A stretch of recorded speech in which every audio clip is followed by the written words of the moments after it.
Ezequiel.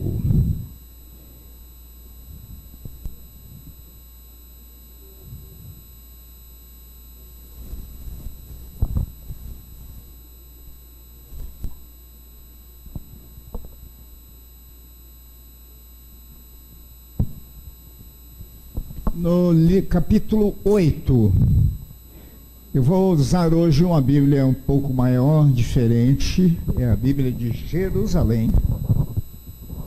Essa Bíblia é muito boa, uma excelente tradução, e ela foi feita por estudiosos franceses, diretamente do original, e eles trouxeram uma tradução, hoje é traduzido para o português de uma maneira extraordinária. Então nós vamos ler a partir do capítulo 8, de 1 até o verso 6.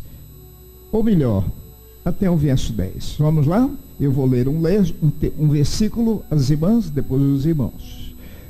Por favor, se notarem alguma diferença na minha tradução, não tem problema. Vamos seguindo normalmente, sem sustos. Sucedeu no ano 6º do 5º dia do mês, que eu estava sentado em minha casa, e os anciãos de Judá estavam sentados na minha presença, quando ali mesmo veio sobre mim a mão do Senhor.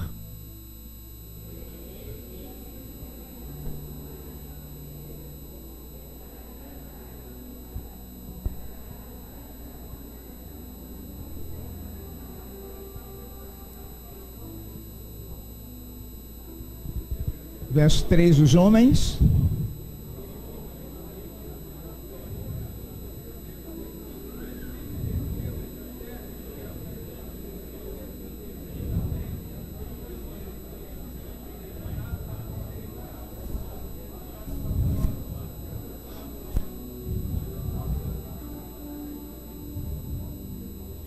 Ali estava a glória do Deus de Israel, semelhante àquilo que eu vira no vale.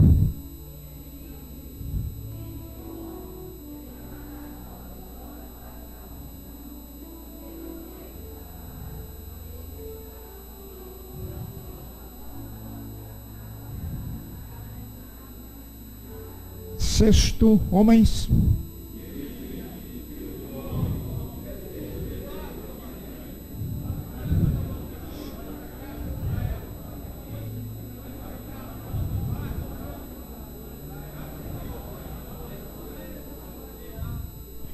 Trouxe-me então à porta do átrio.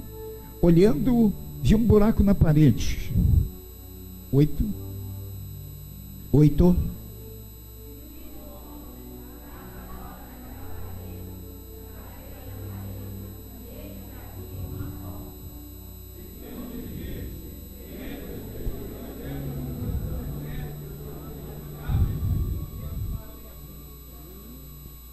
Vocês leram até o verso 9.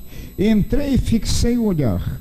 Havia toda sorte de imagens de répteis, de animais repugnantes e ídolos imundos na casa de Israel, gravados na parede em redor. Vamos continuar? 11. E em pé, diante deles,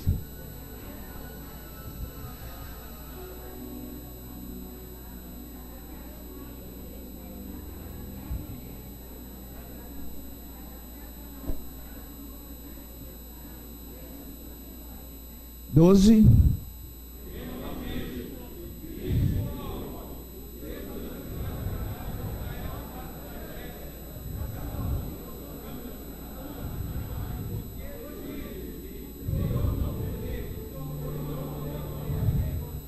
E acrescentou: tu verás abominações ainda mais graves que eles cometem. Amém? Vamos parar por aqui. Podem sentar. Ó Deus, mais uma vez, suplicamos a tua bênção. Fala conosco, Senhor, através da tua palavra, porque tu já tens falado. E continua ainda nesta manhã, falando à tua igreja, ao povo de Deus, que a tua palavra viva, seja mesmo forte e poderosa, e nós alcancemos em Ti a bênção de que precisamos. É o que nós oramos em nome de Jesus. Amém. Amém. Olha, já estamos mais ou menos acostumados com esse texto de Ezequiel. E nós temos visto, então, resumindo um pouco e voltando um pouco ao passado, as últimas pregações, que Deus tomou o seu profeta pelos cabelos, se ergueu ao alto e o transportou de um lugar para outro. Deus o levou naquela visão espetacular, extraordinária. Deus o levou de volta a Jerusalém. E em Jerusalém, Deus o conduziu para dentro do templo.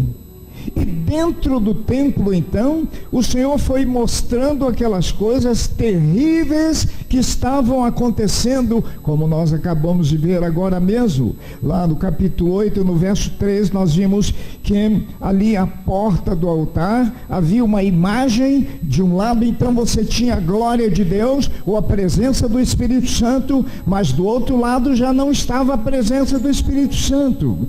Do outro lado, desde o tempo de Manassés, que se havia construído uma imagem, e aquela imagem estava lá posta, e na verdade ela era um confronto a Deus. Ela estava em choque com a presença do Deus da glória e com a presença daquela figura estranha que desde o Antigo Testamento era proibida por Deus no Decálogo, quando dizia: não terás imagens diante de mim, e vai por aí adiante. Logo depois ele faz essa pergunta: veja o que é que estão fazendo, mas abominações maiores ainda verás. E resumindo ainda, lá no verso 7 ele diz: abre a porta do átrio, entra, faz um buraco na parede, olha lá dentro, entra mais um pouco, abre um espaço, entra agora, vê o que está acontecendo lá dentro. E nós lemos agora mesmo de todas as iniquidades que estavam acontecendo lá nos recônditos, nos lugares mais secretos, escuros do templo, onde as coisas aconteciam longe das pessoas. E muitas pessoas diziam, ou melhor, alguns daqueles sacerdotes diziam uns para si mesmos: não tem problema não, está tudo bem, é assim mesmo, Deus não está vendo, Deus não está preocupado com isso, deixa rolar, deixa acontecer, é isso aí. Bom, logo depois, no verso 14, você já encontra, verso 13 e 14, esses dois textos nos falam sobre estas coisas acontecendo lá nessas recâmaras, ritos da verdade, ritos da escuridão, onde animais peçonhentos, onde certamente ali estava a cobra, a serpente, aquela que enganava desde o princípio e que também um dia disse para Deus, disse para Adão e Eva: olha, não tem problema nenhum, não tem nada a ver, pode continuar do mesmo jeito, está tudo muito bem. Não foi assim que Deus disse. Olha, a serpente estava muito moderna, ela estava contemporânea mais do que muitos de nós hoje, porque ela estava, na verdade, fazendo o que hoje, eu já disse isso, repito, né? Estava fazendo uma pós-verdade. Aqui tem uma verdade, e qual é a verdade? E a verdade é que Deus havia anunciado, mas lá vem o inimigo de Deus, e ele dá aquela buzinadinha no seu ouvido: tem nada a ver não, continua, vai em frente, não é assim que ele falou, não foi bem assim que ele disse.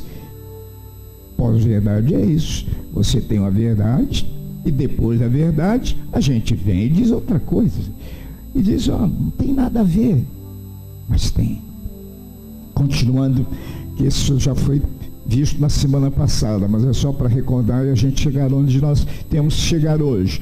Então foram para a entrada do outro lado, no norte, no portal norte do templo, no verso 14, mulheres, veja aí na sua Bíblia, verso 14, mulheres chorando por Tamuz. Meu Deus do céu, quem era Tamuz? Tammuz era um deus babilônico, culto babilônico, e aquelas mulheres estavam no desespero. Era um deus da sensualidade, Deus da fertilidade, Deus da sexualidade, Deus da libido, e Deus das provocações, das sensações, dos vários tons de cinza, ou sejam eles quais forem, da nossa modernidade. E é isso que está por aí. E elas choravam no seu desejo. Oh, Tammuz, dá-nos mais prazeres, mais experiências, e não tem nada a ver não, vai tudo muito bem, você vai provando tudo. Deus Tammuz. Bem, o verso seguinte diz mais um pouco, lá no verso 7, lá no átrio interior do templo, verso 7, pode ver lá ele diz agora entre o pórtico e o altar. E lá o que acontecia? 25 homens de costas para o altar. Eu me lembro que eu falei isso aqui semana passada também. Mas eles estavam de costas. Eles eram falsos sacerdotes. Hoje o que a gente tem mais por aí são sacerdotes. Não, pastores. Sacerdote é uma coisa, pastor é outra. Ser sacerdote é uma coisa e ser pastor é outra coisa. Pois bem, por quê? Quando eu digo sacerdote, é porque a dedicação total, 100%, absoluta, sem outros compromissos. Esse é sacerdote. Exerce o ministério como um sacerdote. Exerce o ministério dentro do contexto, não tem nada a ver, então pode ser mais um dos milhares de pastores, pastoras, bispos e tudo mais que existe por aí, e que na verdade está fora do propósito de Deus. Engraçado, lá no livro do Apocalipse, no capítulo 24, está escrito que os grandes homens de Deus estavam ali em torno do minha língua não acompanha meu pensamento. Oh Deus, me ajuda. Pois bem, olha ali aqueles 24 anciãos que estavam ao redor do trono de Deus, e eles diziam, diz a Bíblia, e glorificavam a Deus e diziam: Santo, Santo, Santo é o Senhor. No entanto, aqui dentro do templo de Jerusalém, nós vamos encontrar 25. Tinha um sacerdote a mais. De onde veio esse homem? De onde veio esse sacerdote? Que emissário é esse? Que corruptor é esse? Na verdade, ele estava ali para corromper o povo de Deus. Veja aí no capítulo 3, lá no verso 10, o que está escrito: eles, na verdade, desencaminham o meu povo. Nós estamos cheios de gente para desencaminhar o povo de Deus. Muita gente para continuar dentro da falsa verdade ou da pós-verdade.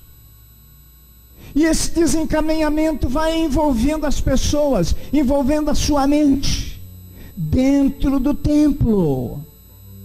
Se você olha para o nosso país, você vê que a corrupção está em todas as áreas.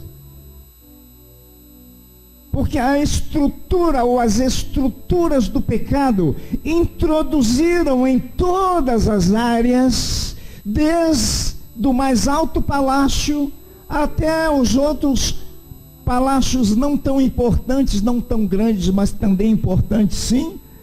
Nós encontramos em todas as esferas a presença, a introdução, aquilo que se imiscuiu, se pôs no meio, não sendo de Deus, influenciando, corrompendo, enganando, mentindo, jogando politicamente, economicamente, socialmente, juridicamente, procurando se proteger, procurando lançar sobre o outro. E assim nós vemos a calamidade em que nesta semana esse país foi envolvido com bilhões de prejuízos. Por quê?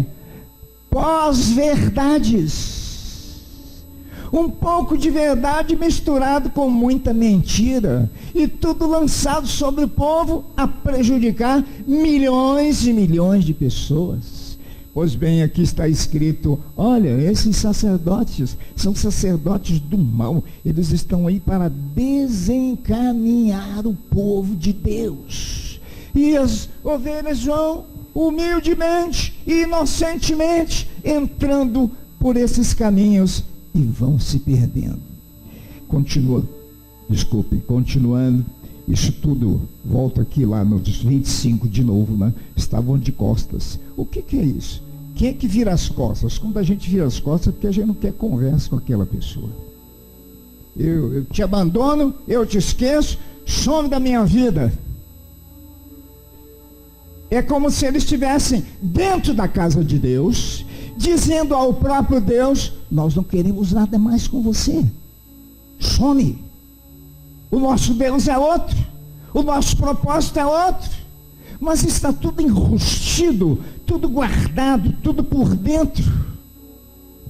Bem, o profeta continua, quando chega nesse ponto, nós já estamos aqui bem às portas da apostasia, não é?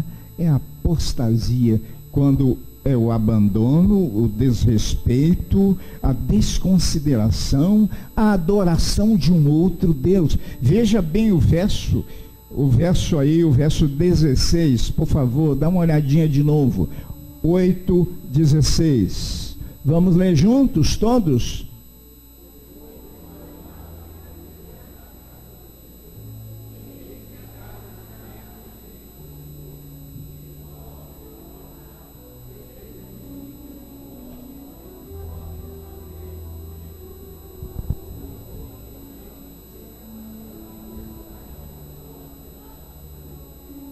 O que ele diz aí, no finalzinho? Aqueles eram adoradores do sol. O que é isso? Dentro do templo de Deus? O que aconteceu? Olha, eles descobriram uma maneira talvez midiática, espetacular, extraordinária, envolvente. Vivemos na sociedade do espetáculo. Tudo é bom quando é muito grande, quando impacta, quando move com todo mundo, agita, tem muita gente. Ah, então é grande, é maravilhoso, é ótimo. Pois bem, todos esses tipos de impactos, eles também estão hoje dentro da casa de Deus, sim.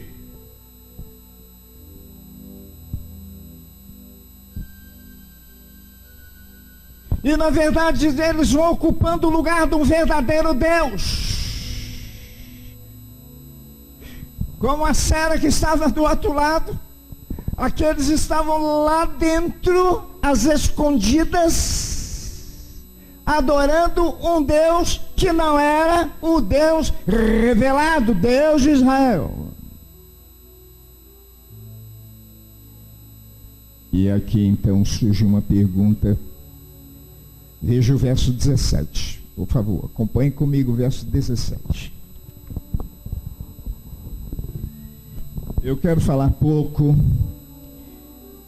porque esse assunto é muito delicado, e eu estou pregando para a minha igreja, na minha casa. Estou vendo vocês todos, meus amados, queridos irmãos que estão na internet. Eu estou pregando para a minha igreja, dentro da minha casa, e estou dizendo o que Deus está me mandando dizer. Mas eu sei que esse recado é duro, e eu sei que esse recado não é só para a minha igreja. Portanto, orem, pensem e vejam como vão interpretar as palavras que estão sendo ditas aqui, em nome do Pai, do Filho e do Espírito Santo. Amém? Amém? Muito bem, vamos lá. Verso 17, o que diz? Todos.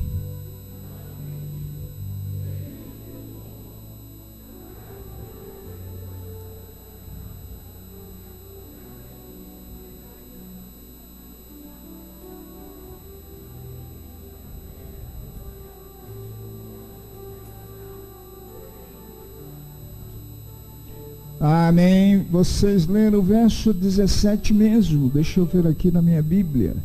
17.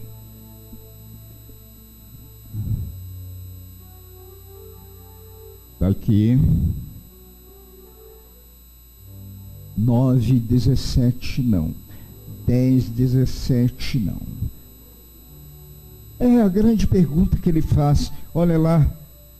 Por acaso é pouco o que fazem? Por acaso é pouco o que fazem?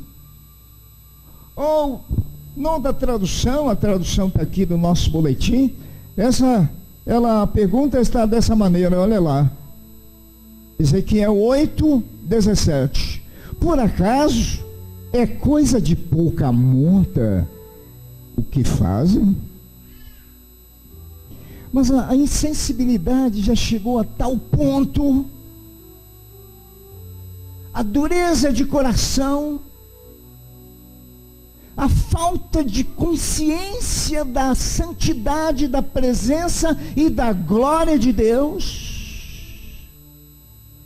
E pior ainda, é que quando nós transportamos isso para o Novo Testamento, e quando a Bíblia diz assim, que vós sois o templo do Espírito Santo. Quando eu trago isso para a atualidade, para este momento, e eu me lembro que eu sou o templo do Espírito Santo, e que aquele templo de Jerusalém também é símbolo do templo que estaria dentro de mim. E se todas estas coisas hoje acontecem, elas acontecem como e por quê? Se acontecia todo esse desastre espiritual, não estaria hoje acontecendo também esse desastre espiritual no coração da igreja de Deus hoje?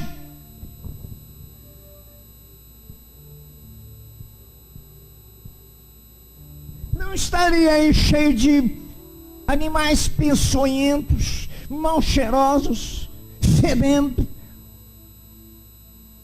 Alguns intérpretes dizem que lá daquele templo subia, daquele recanto do templo subia um mau cheiro. Será que na vida de muitos cristãos hoje não está subindo aí um mau cheiro? O mau cheiro do comprometimento com o mundo, com o pecado, e a gente diz, tem nada a ver.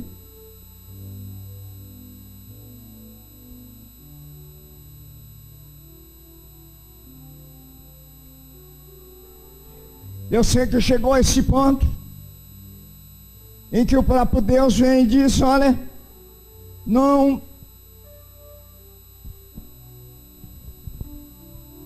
repetindo o texto aqui, por acaso é pouco o que está acontecendo, é de pouca monta. Nós já nos acostumamos de tal maneira com tantas aberrações.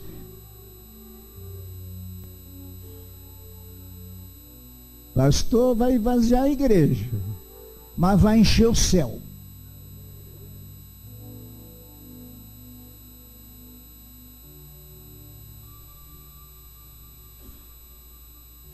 Continua o nosso texto. Depois disso, então, veja agora o capítulo 9. A partir do verso do capítulo 9, já no verso 3, 2. Vamos ler juntos, todos. Então, gritou aos meus ouvidos em voz alta: os flagelos da cidade se aproximam, cada um com seu instrumento na mão. Deus começa a anunciar os seus juízos. Amém? Ou vocês acham que Deus vai passar a mão por cima desse sepulcro caiado? O que está podre por dentro está podre mesmo e só vai piorar. E Deus não tem compromisso com sepulcros caiados, seja de pessoas, humanas, seja lideranças, sejam igrejas, sejam comunidades inteiras. Veja o que continua dizendo o nosso texto. Diz lá: os flagelos da cidade se aproximam, cada um com seu instrumento exterminador. E eis que seis homens vinham do caminho do pórtico superior, o qual dá para o norte, cada um com a sua arma de destruição na mão, ou seja, uma pena em que ele escreveria. E aqui o texto diz: entre eles estava um homem vestido de linho, o qual trazia um estojo de escriba na mão. Chegando-se, puseram-se de pé junto ao altar de bronze. O julgamento começa junto do altar. E começa pelo altar. Por isso que ontem à noite já eram as, não sei que hora, mais ou menos 9 horas, 10 horas da noite. Eu liguei para cá e disse: olha, vocês lembram daquela bacia de prata? Vocês lembram daquele altar do holocausto? Vocês se lembram daquela mesa de pães? E não falei mais para não dar mais trabalho. Disse: por favor, coloquem lá. Põe no púlpito. Sabe por quê?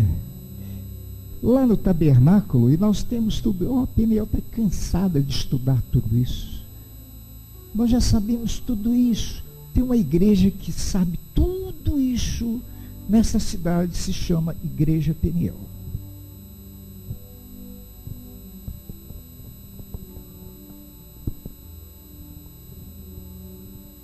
Se há lideranças aqui que deveriam, se não sabem, deveriam saber de cor e salteado, de trás para frente. E mais do que isso, deveriam viver e praticar. Porque não basta saber. Mais importante do que saber é viver e testemunhar. E eu fiquei encabulado, porque eu estava estudando. Mas por que exatamente quando chega em frente ao altar de bronze e a bacia de bronze, naquele contexto ali do tabernáculo, porque lá na porta estava o altar do sacrifício, dos holocaustos, depois vinha a bacia de ouro, depois vinha o altar do incenso, depois então vinha o candelabro, porque o candelabro não deu para trazer hoje, quem sabe na próxima semana. O candelabro iluminava o Santo dos Santos. No Santo dos Santos, eu já disse aqui, não tinha fumacinha. A fumacinha ficava do lado de fora. O altar do incenso era longe. E o cheiro, o perfume da unção invadia o Santo dos Santos. E invadindo o Santo dos Santos, ele trazia a glória de Deus. Vinha a Shekinah, que era o próprio Espírito Santo de Deus, dominando, envolvendo, fazendo a manifestação do seu poder e da sua glória. Mas e a luz? A luz era o Shekinah, era o candelabro, e o candelabro com aquelas 7 lâmpadas, iluminando de maneira completa, perfeita, o Santo dos Santos, iluminando o lugar, porque o candelabro significa, é a presença de Deus, é o próprio Deus no meio do povo. É por isso que lá no Apocalipse, eles dizem onde está a luz, mas aqui não precisa de luz, porque ele é a luz, ele ilumina e tudo, não existe escuridão.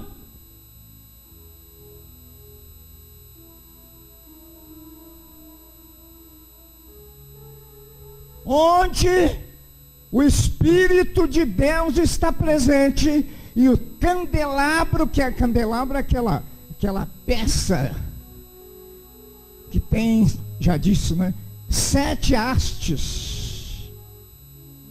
Em cada uma delas há uma lâmpada.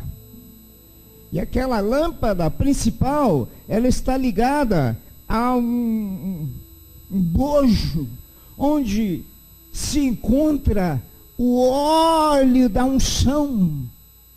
E aquele óleo sobe, e ele vai a cada uma daquelas partes acesas, iluminam todo o santuário. O santuário é lugar de luz. O santuário é lugar de luz, porque Jesus Cristo é a luz do mundo. Ponham Jesus na igreja. Ponham Jesus dentro da igreja. Ponham Jesus no coração. Deixem de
Jesus Cristo, aquele que tem na sua coxa, não é na coxa, porque não é, como é?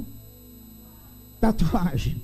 Um dia pergunta, não, alguém veio se justificar, não, mas Jesus tinha na coxa escrito o nome lá. Não era na coxa, é sobre a roupa que ele tinha sobre a coxa.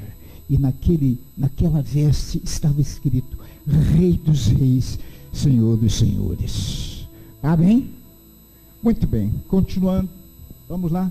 Um homem vestido de linho, o qual trazia um estojo de escriba. Chegaram e puseram-se de pé junto ao altar de bronze.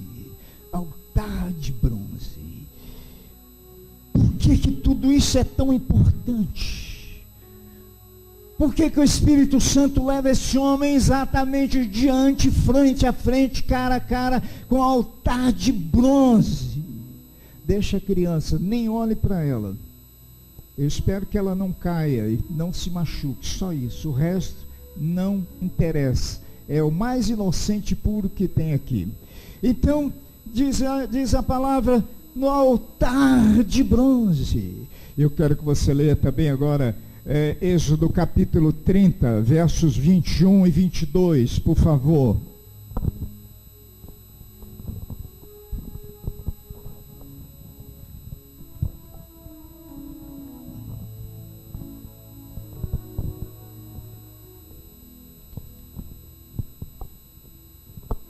Acharam? Vamos ler a partir do verso 18 mesmo. Farás também uma bacia de bronze com suporte de bronze para lavar. Gualoás entre a tenda da congregação e o altar. Aqui não dá para a gente fazer tudo exatamente como, que não há espaço. Pois bem, pô-las entre a tenda da congregação e o altar e deitarás água nela. Tem água ali. Nela Arão e seus filhos lavarão seus pés e as suas mãos. Quando entrarem, todos agora o verso 20. Quando entrarem na tenda da congregação, lavar-se-ão com água, para que não... Como é mesmo? Como é mesmo? Como é mesmo? Para que não morram.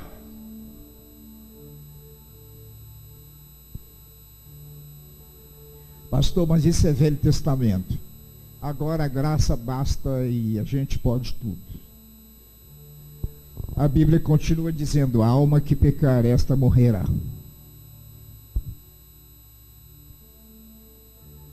João 3,16 e 17, porque Deus amou o mundo de tal maneira que deu seu Filho unigênito, para que todo aquele que nele crê não pereça, mas tenha a vida eterna. Mas aquele que não crê, o que é que diz o verso 17? Mas e a graça? Mas eu conheço Jesus. Eu frequentei a igreja Peniel, desde que eu nasci, ou até antes de eu nascer, antes de casar, antes de qualquer coisa.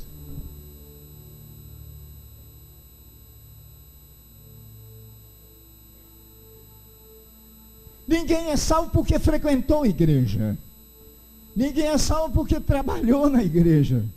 Ninguém é salvo porque recebeu uma imposição de mãos aí qualquer, e foi declarado ou se autodeclarou pastor, pastora, missionário, seja lá o que for. Mas nós somos o que Deus nos fez mediante a nossa fé em Cristo Jesus. E o apóstolo Paulo vem e escreve: ser fiel até a morte, e dar-te-ei a coroa da vida.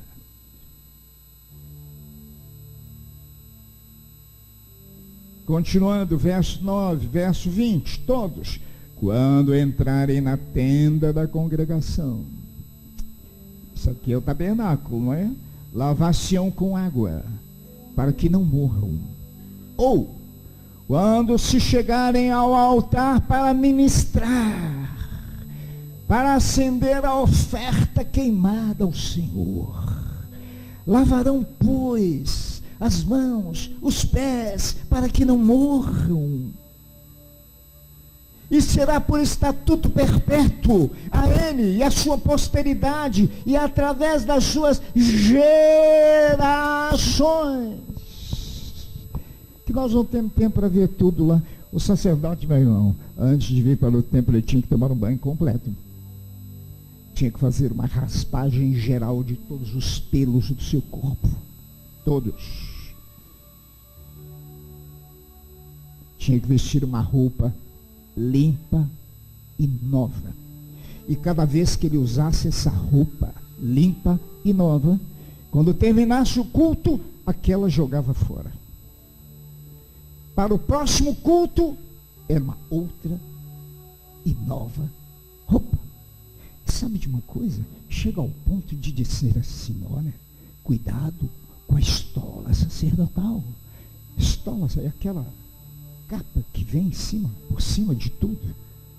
Olha, bem comprida, para quando o sacerdote subir as escadas, não aparecerem as suas vergonhas. Hoje o povo exibe as vergonhas assim, ó, para todo mundo ver. Tá aqui, meu peito é grande.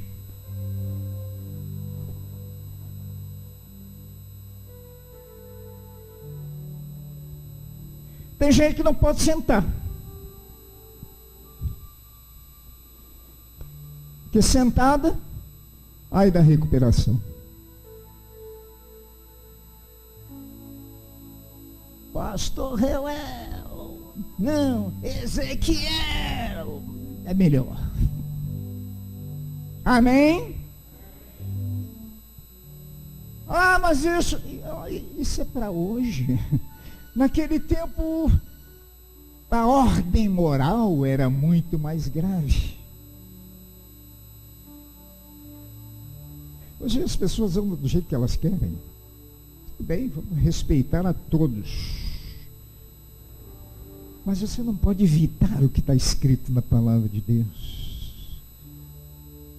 Ou então vamos fazer como aquele pastor que eu disse há algum tempo. De Atos dos Apóstolos para frente vale tudo. De Atos dos Apóstolos para trás pode rasgar e jogar fora.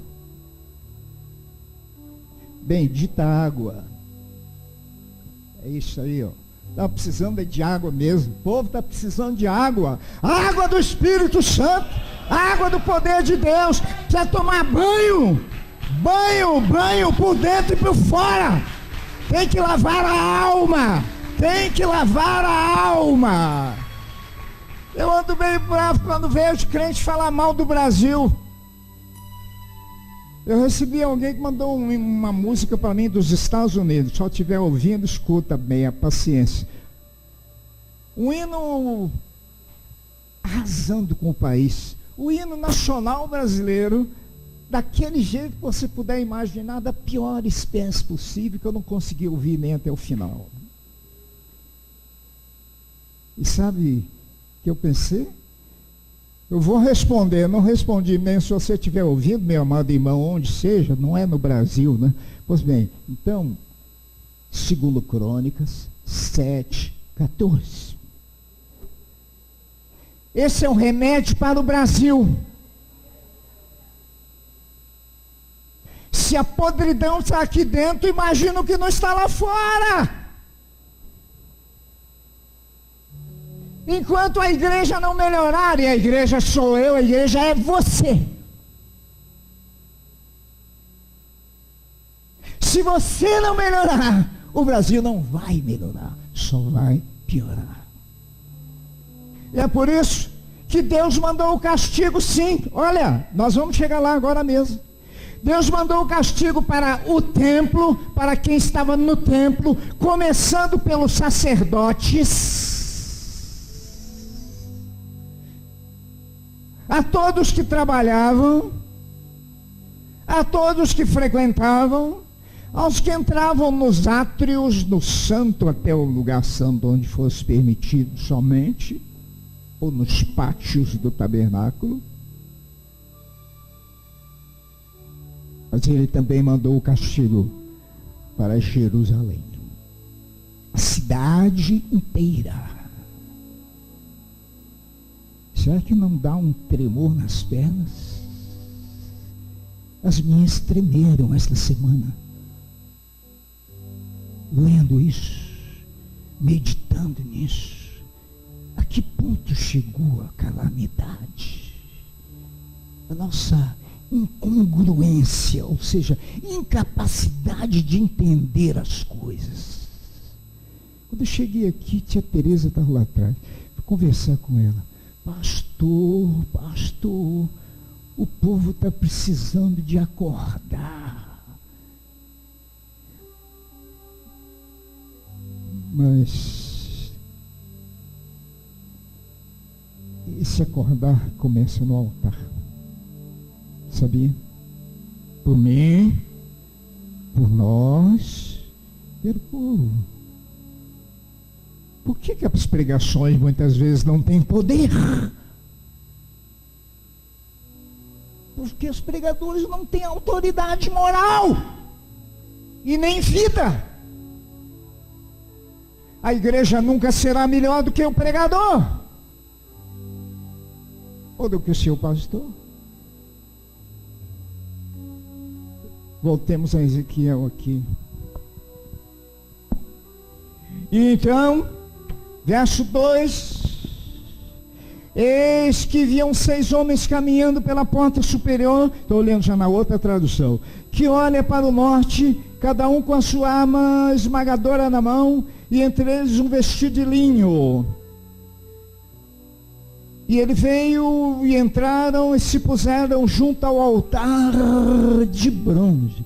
Altar é o lugar do sacrifício.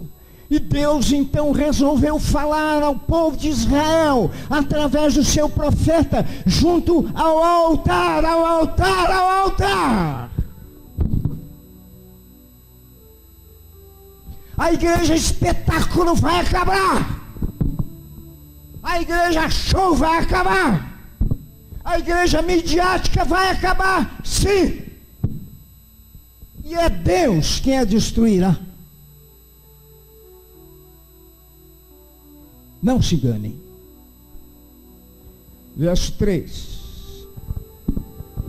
A glória de Israel se levantou do querubim sobre qual estava ainda à entrada da casa.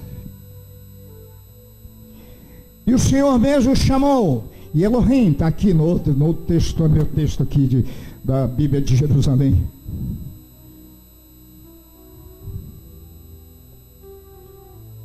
Aqui no verso 3, ele diz assim. Aqui é complicado, porque o versículo é pequenininho, muito pequeno.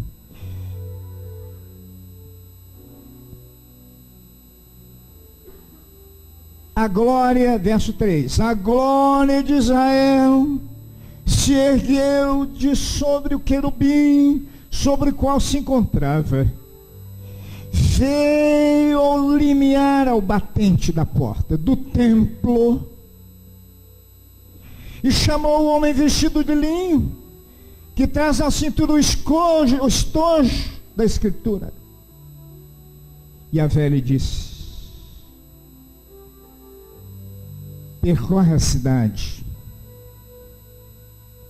cidade de Jerusalém, e assinala com uma marca, que no hebraico, essa palavra para marca é tov.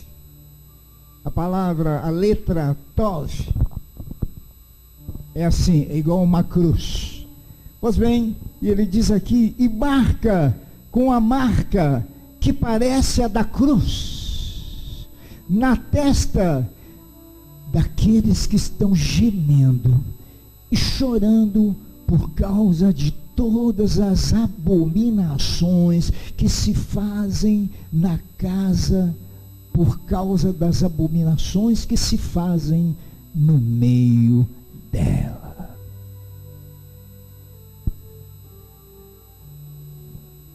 Por que marcar? Continue, leiam comigo, por favor, todos. 5. Ouvi o que ele dizia e feri. Não mostreis olhar de compaixão, nem poupeis a ninguém, nem anciãos, nem moços, nem virgens, nem crianças, nem mulheres, a todos exterminai. Entregais ao exterminador. Quem é o exterminador?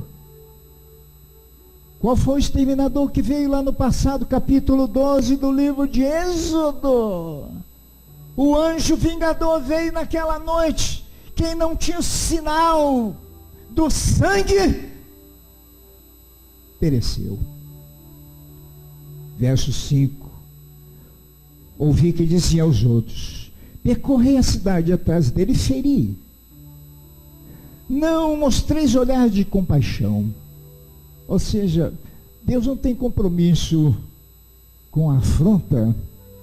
Deus não tem compromisso com a abominação na sua casa. O capítulo 24 de Mateus nos diz que quando virdes estas coisas, estai preparados, porque está próximo o dia do Senhor. Leia depois 24 de Mateus. E continua o nosso texto dizendo aqui, onde é que eu parei? No verso 6, né? 6.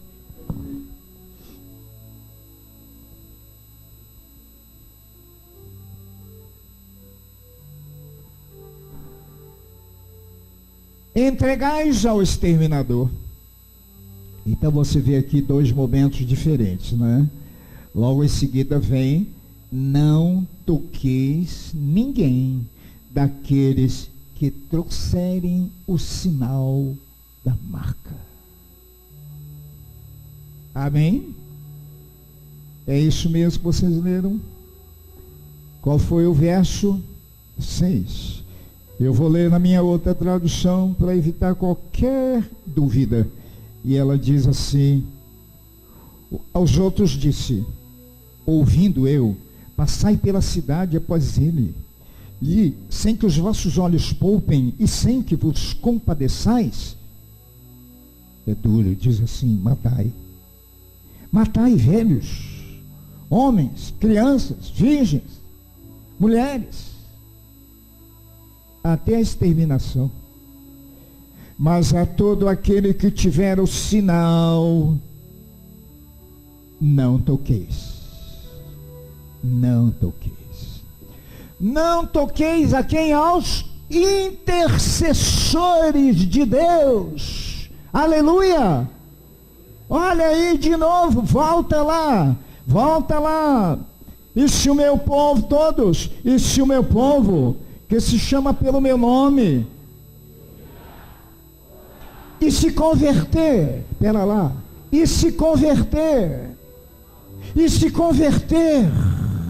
não basta saber, eu sei, mas eu não ando de acordo com o que Deus estabeleceu. Eu sei, eu sou professor de Bíblia, eu sou pregador, eu sou isso, eu sou aquilo, mas você não está andando segundo o conselho de Deus. Você não está se comportando segundo o conselho de Deus. A sua vida não condiz com o padrão de Deus. Será exterminado, é o que está escrito. Querem ver? Veja o verso seguinte. Verso 7. Não, verso 6 mesmo. Mas não toqueis ninguém daqueles que trouxerem o sinal, a barca. Começai onde? Começai onde? Pois é, quando Deus mandou escrever aquelas cartas para o Apocalipse, a quem que ele dirigiu as cartas?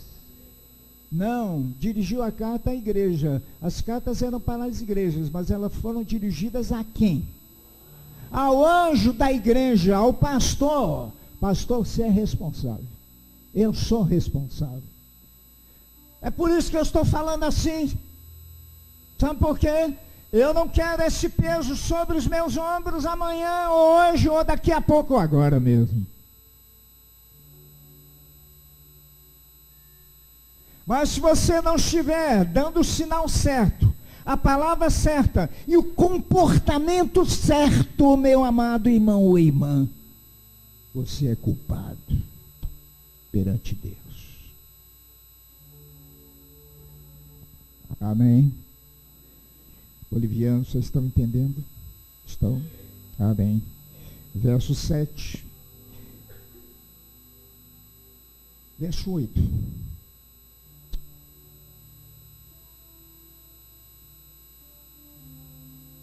Eu vou passar logo para frente,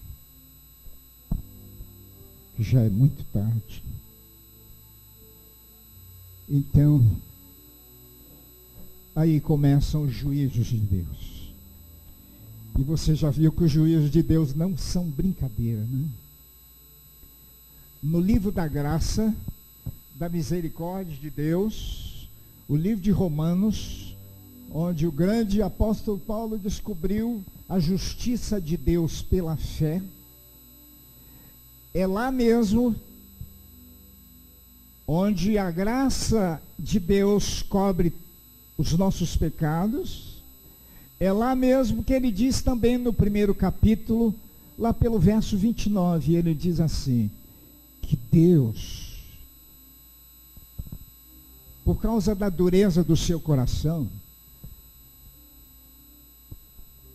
e da abominação e a insensibilidade que está dentro da sua alma.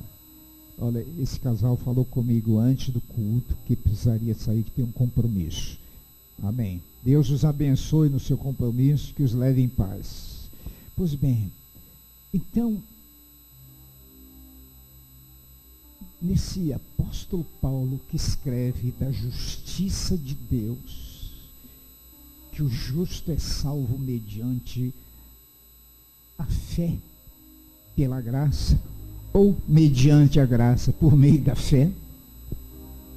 É ele mesmo que no capítulo 29, no verso 29 em diante, mais ou menos, estou falando de cabeça aqui, ele diz assim, e Deus os entregou a si mesmos de uma maneira tal.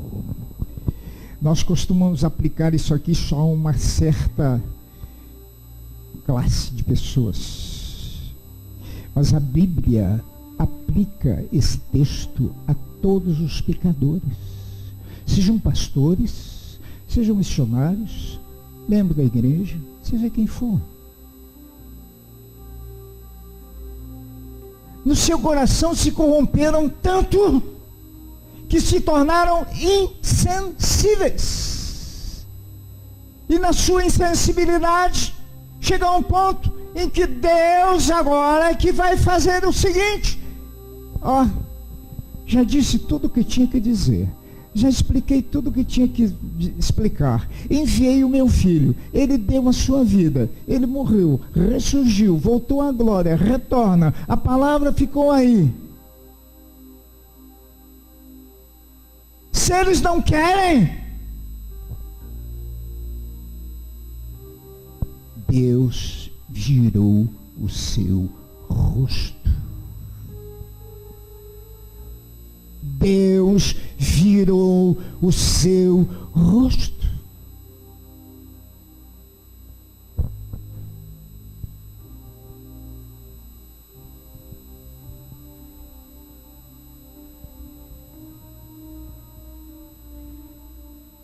Não quero mais te ver.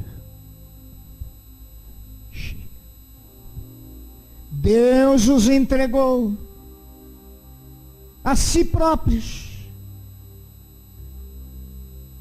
e as suas paixões inúteis.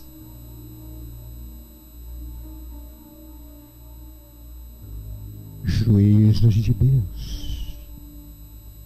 E Ezequiel continua mais uns 5 minutos e eu acabo.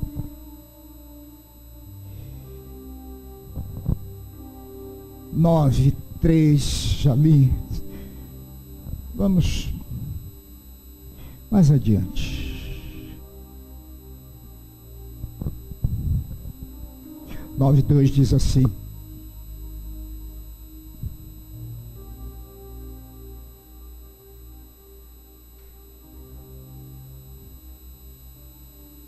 verso 3: a glória de Deus se ergueu sobre o querubim, sobre o qual se encontrava, veio para o limiar do templo. Interessante que ainda depois de tudo isso, a glória de Deus ainda estava dentro do templo. Capítulo 10, verso 4. Vamos ler, todos. Aliás, vamos começar lá do princípio, primeiro versículo, todos juntos lendo. Vamos ficar em pé, todos em pé, por favor. Vamos dar uma descansada enquanto nós lemos aqui. Eu não posso parar agora, não. Tem que parar só daqui a pouco, até o final disto. Senão a mensagem fica incompleta. Todos. Olhei, e eis sobre a abóbada que estava sobre a minha cabeça, dos querubins, sim, por cima deles, surgiu algo semelhante a um trono, que tinha aparência de um trono, ou, na outra tradução diz aqui, parecia uma pedra safira, que tinha aparência de um homem. E disse ele então ao homem vestido de linho: põe-te no meio das rodas. Todos, põe-te no meio das rodas, sob o querubim, enche a mão de brasas apanhadas dentro dos querubins, espalha-as por meio da cidade. E assim ele fez. Ora, os querubins estavam em pé ao lado direito do templo, quando o homem entrou, e a nuvem enchia o templo e o átrio interior. Podem sentar, podem sentar.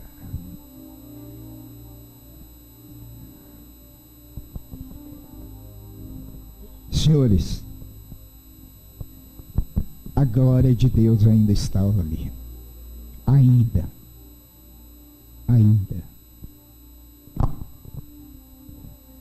Vocês vão dizer: pastor Real, mas por que nada disso que o senhor está falando aí não acontece? Está acontecendo. É só ter olhos, não da carne, mas do Espírito, para ver. Domingo à noite eu preguei lá no bairro Amazonas. Eu disse para eles: vocês não estão vendo, não? Nós temos igrejas derretendo. Passa lá em frente a Cacau Chocolate, tem lá chocolate derretendo assim, ó.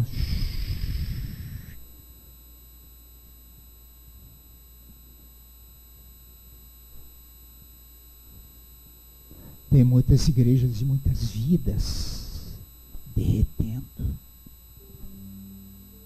E vem a pergunta: onde está o teu Deus?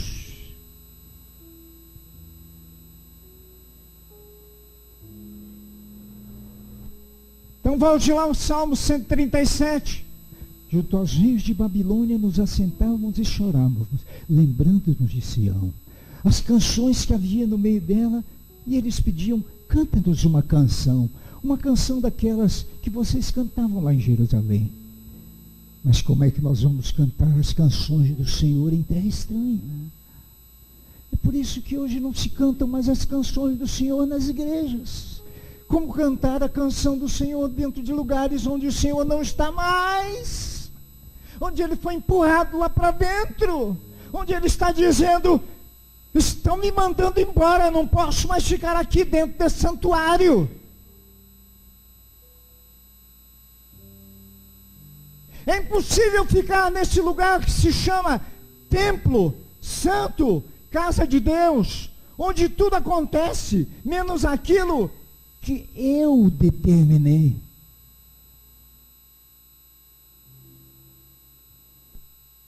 Leia Êxodo capítulo 24, 25, começa dizendo assim: e Deus falou ao povo e disse: Moisés, vai e chama o povo, e pede ao povo para trazer as ofertas para a construção do tabernáculo. E olha, você vai fazer o tabernáculo desta maneira, segundo o modelo que eu vou dar a você. Eu vou dizer a você como é que eu quero a bacia de ouro. As mulheres vão dar dos seus brincos, vão tirar dos seus braceletes, vão tirar dos seus enfeites, e elas vão doar para fazer aqui a bacia. O que essa bacia significa? Ela significa com a sua água, ela significa aqui um útero gestatório, onde o próprio Jesus Cristo seria gestado um dia para trazer vida.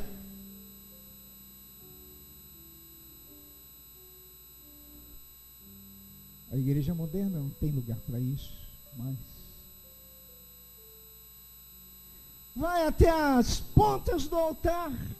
Ele disse o que são, afinal, as pontas do altar, porque tudo isso há de um só material, madeira de acácia revestida de ouro. E essa madeira de acácia, ele diz: olha, pecador, agarre-se aos chifres, às pontas firmes do altar, para você poder ser salvo. A igreja não tem mais nem templo, tem circo, pão e circo.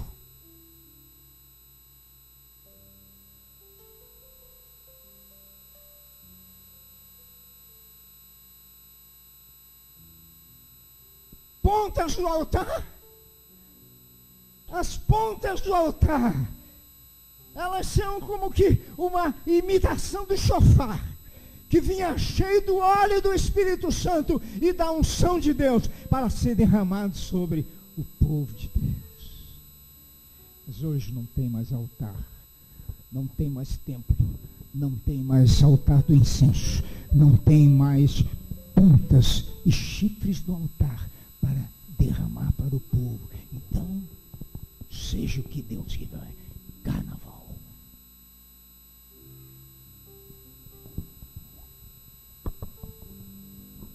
Eu não sei o que vai acontecer aqui dentro dessa cidade, dentro de poucos dias, mas eu garanto que vai acontecer.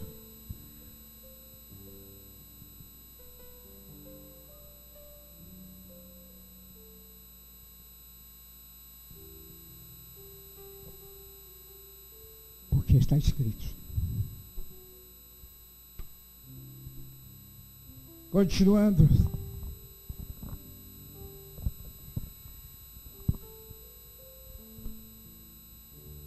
Verso 4. Interessante é como é que é tão grande a paciência de Deus. que apesar de tudo isso, e de todo esse confronto e dessa abominação no lugar santo,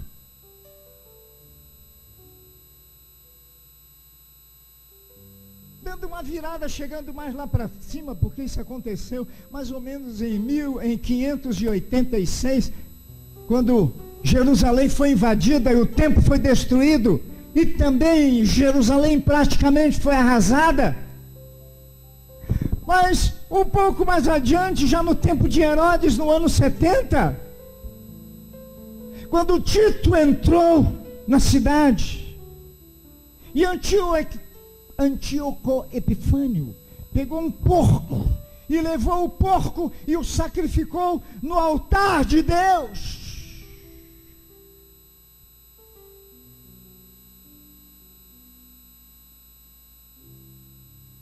Não demorou muito e as forças romanas entraram e destruíram a cidade. E o templo também. E não ficou pedra sobre pedra, a não ser um pedaço do Muro das Lamentações, onde até hoje os judeus estão lá, orando.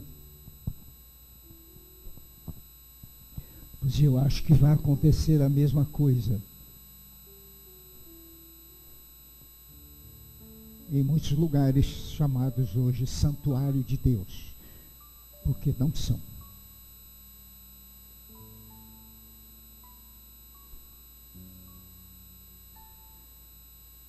Continuando, 10:4, põe no meio das rodas, sobre o querubim, enche a mão de brasas apanhadas dentre os querubins, espalha sobre a cidade. Você já pensou? Ali estava aquela carruagem de Deus. É a mesma que no capítulo 5 de Reis, segundo Reis.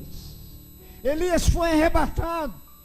E Eliseu olhou e disse: meu Deus, carros de fogo e seus cavaleiros.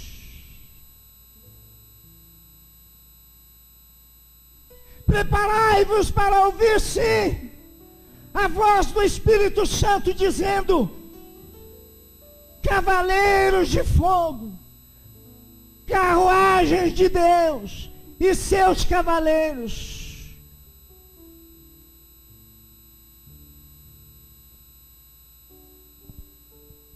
Na Bíblia é tudo se encaixa.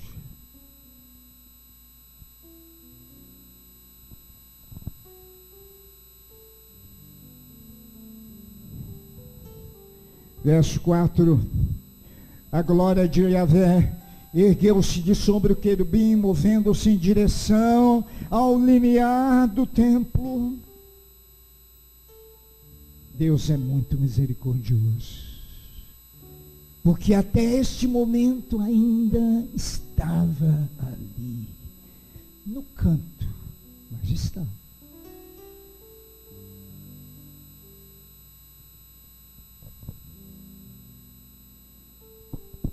Morreu-se. Você já pensou?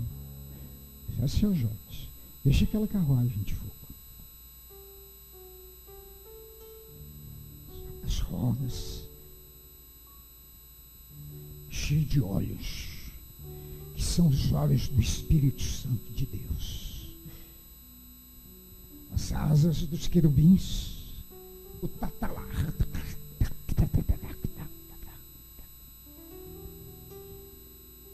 o vento, o fogo, as brasas.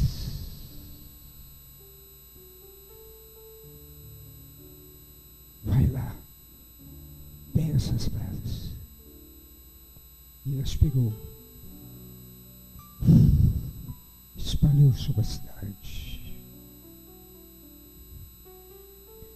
E mais, devagar, lentamente, a glória,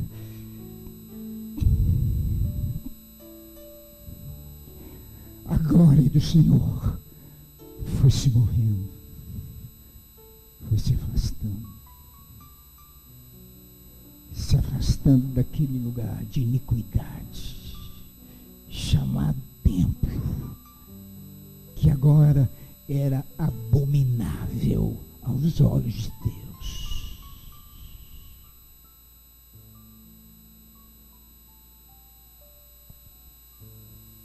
E se trouxermos isso para dentro de nós mesmos? Eu sou templo do Espírito Santo.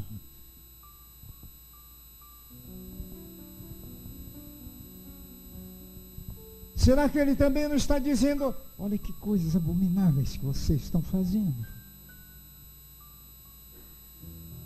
Vocês não acordam?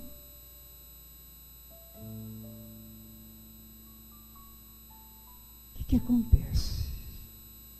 Não tem nada a ver, pastor. É assim mesmo. Hoje é assim.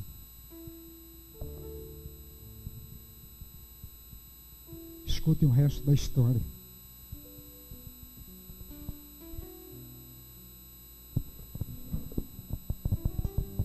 A glória de Yahvé ergueu-se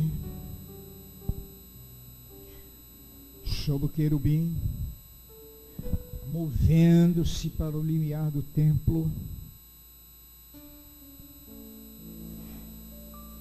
E ao mover-se a glória do Senhor, o templo voltou a encher-se de novo da glória de Deus. E ficou cheio do resplendor da glória de Yahvé. O ruído das asas dos querubins podia ser ouvido desde o átrio exterior. Isso tudo está acontecendo lá dentro, junto ao altar. Mas quem está lá no átrio exterior, do outro lado, quase lá fora, está ouvindo. E diz aqui a minha tradução: a voz de El Shaddai era como a voz de El Shaddai, movendo-se sobre ela.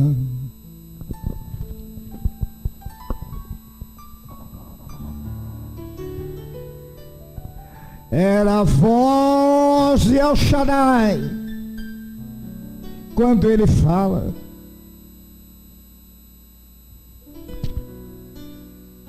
E ele disse: toma fogo de entre as rodas, de entre os querubins. E este foi e se postou junto às rodas.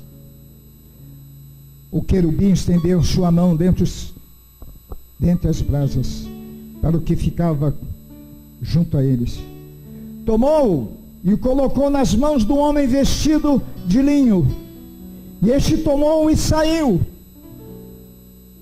Então apareceu sobre as asas dos querubins algo que tinha forma de uma mão humana. Enquanto eu olhava, vi 4 rodas que, junto aos querubins, com uma roda só agora, junto a cada um deles. E o aspecto de cada roda brilhava ao brilho cristalino. Amém? Encerrando, abra sua Bíblia aí no capítulo 10, verso 18. Eu vou ler 2 textos aqui. O primeiro é este aqui, do capítulo 10, verso 18.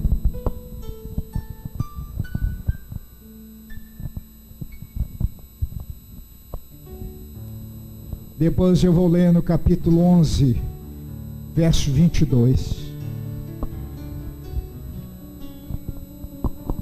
Vamos ficar em pé, por favor.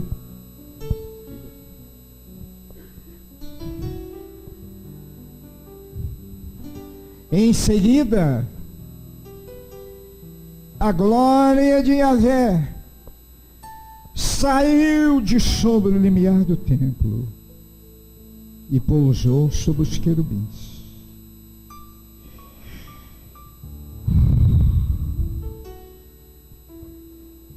E os querubins levantaram suas asas e se ergueram do solo à minha vista.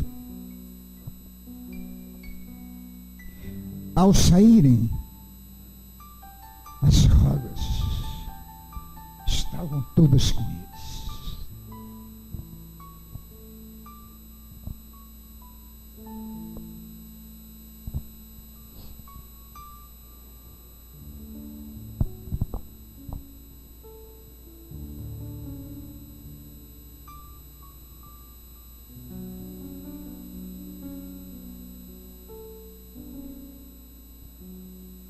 O querubim estendeu a mão dentre os querubins para o que ficava entre eles e colocou as suas mãos sobre o homem vestido de linho.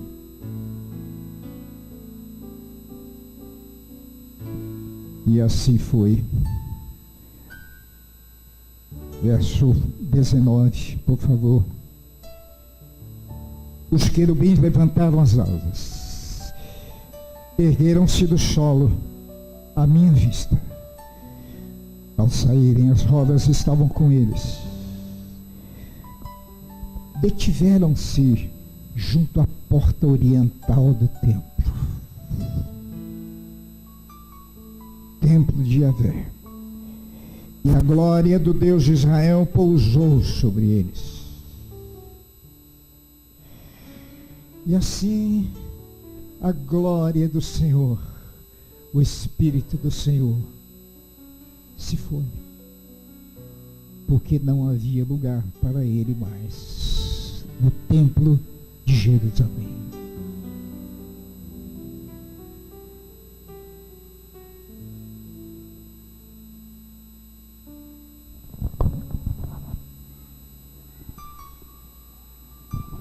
E Ezequiel disse: à minha vista, ele viu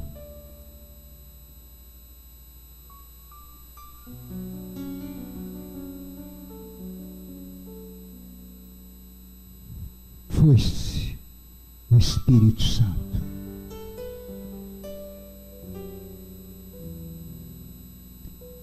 Vire a página, capítulo 11, versículo 22.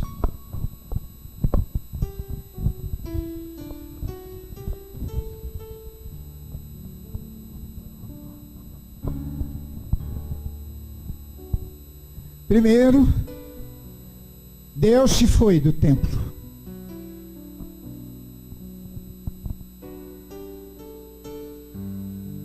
O que é isso?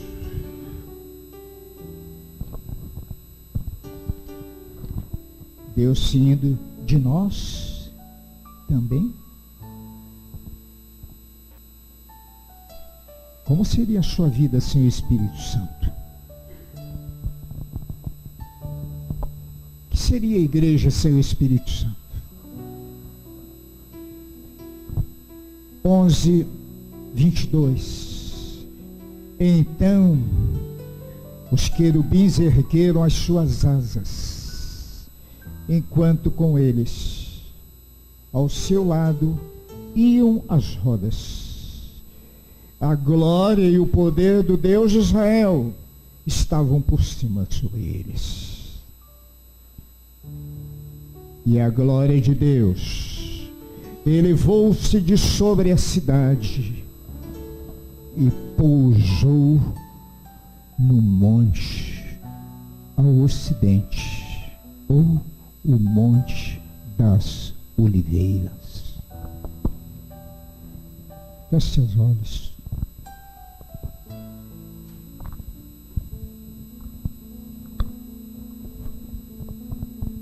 Pode o cristão viver sem o Espírito Santo?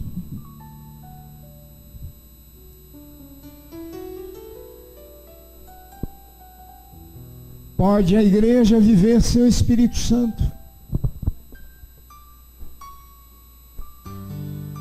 Mas sabe, nessa igreja que está por aí, o Espírito Santo não fica. Não ouso dizer que ele não está, isso não é problema meu. Mas eu só peço a Deus que ele nunca se vá, pelo menos daqui.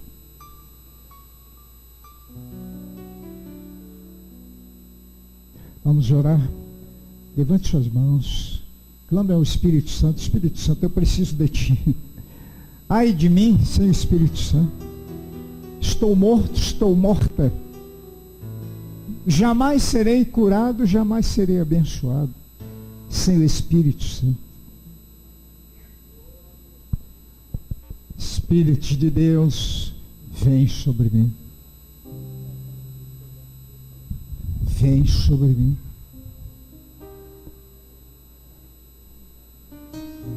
Seu Espírito Santo, não tem água, uma bacia de ouro. Não tem perdão e purificação no altar. Não existe nenhuma sorte de bênção e pão que sustente a nossa vida. Vamos morrer de fome.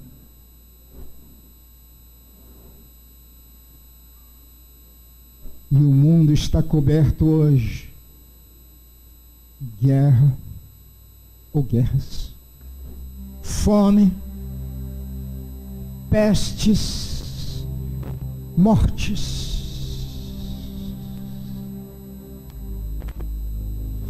E logo adiante,